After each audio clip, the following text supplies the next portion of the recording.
U D എഫിനെ സംബന്ധിച്ചിടത്തോളം അഭിമാന പോരാട്ടം. കാരണം പ്രതിപക്ഷ നേതാവിൻ്റെ സ്വന്തം ജില്ലയാണ്, യു ഡി എഫിൻ്റെ തട്ടകമാണ്.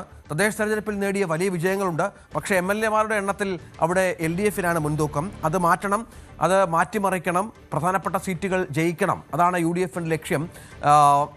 ഡാനി പോൾ ഏറ്റവും പുതിയ വിവരങ്ങളുമായി ചേരും. ഡാനി, യു ഡി എഫിനെ സംബന്ധിച്ചിടത്തോളം പ്രതീക്ഷയേറുന്ന നിരവധി മണ്ഡലങ്ങളുള്ള ഒരു ജില്ലയാണ് എറണാകുളം, സംശയമില്ല. ഇത്തവണ എങ്ങനെയാണ് കാര്യങ്ങൾ? ഡാനി, ഞാൻ മനസ്സിലാക്കുന്നത് ഒരു പ്രചരണ കോലാഹലത്തിനൊപ്പമാണ്.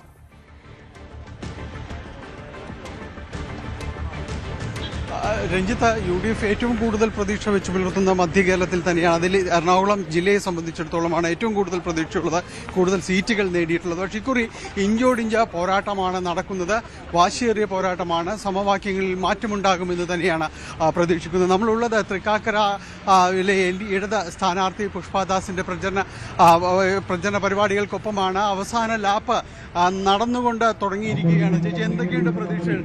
വലിയ പ്രതീക്ഷയിലാണ്. ഇത്തവണ തൃക്കാക്കര LDF ജയിക്കും. വലിയ രീതിയിലുള്ള വികസന പ്രവർത്തനങ്ങളൊക്കെ തന്നെയാണോ?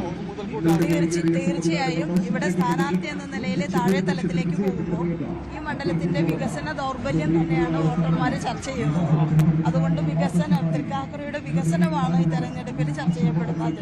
പൊതുവിൽ LDF-ന് ഒരു എറണാകുളത്ത് ഒരു മേധാവിത്വം വരുമെന്ന് വിശ്വസിക്കുന്നു. തീർച്ചയായിട്ടും LDF-ന് നല്ലൊരു മേധാവിത്വം ഈ തെരഞ്ഞെടുപ്പിൽ എറണാകുളത്തുണ്ടാവും.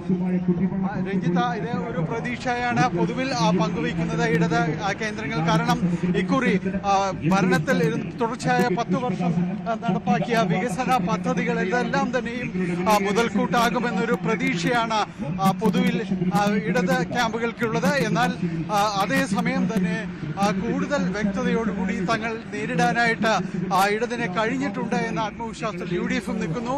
NDA-യും വലിയ പ്രതീക്ഷയിൽ തന്നെ പോകുന്നു. പ്രത്യേകിച്ച് 2020 അടക്കം തങ്ങളുടെ കൂട്ടത്തിലേക്ക് വന്നത് വലിയ പ്രതീക്ഷയാണ് അവർക്കും നൽകുന്നത്. ഏതായാലും ഇത്തവണ വലിയ രീതിയിലുള്ളൊരു പോരാട്ടം, ശക്തമായ ഒരു ത്രികോണ മത്സരം തന്നെയാണ് എറണാകുളത്ത് ഉണ്ടാകുക. സാഹചര്യം ത്രികോണ മത്സരം നടക്കുന്ന മണ്ഡലങ്ങൾ ചെറുതെങ്കിലും 1-2 മണ്ഡലങ്ങളെങ്കിലും ഒരുപക്ഷെ എറണാകുളത്തുണ്ടാകാം. LDF-ന്റെ കോട്ടകളിൽ, LDF MLA-മാർ ജയിച്ച സ്ഥലങ്ങളിൽ സീറ്റുകൾ തിരിച്ചുപിടിക്കുക എന്ന ഭഗീരഥ പ്രയത്നം UDF-ന്റെ ഭാഗത്തുനിന്ന് ഞാൻ നേരത്തെ പറഞ്ഞപ്പോൾ സതീഷിന്റെ സ്വന്തം ജില്ലയിൽ അഭിമാന പോരാട്ടമായി UDF കാണുന്നുമുണ്ട്. കൂടുതൽ വാർത്തകൾക്ക് News 18 Keralam YouTube channel subscribe ചെയ്യുക.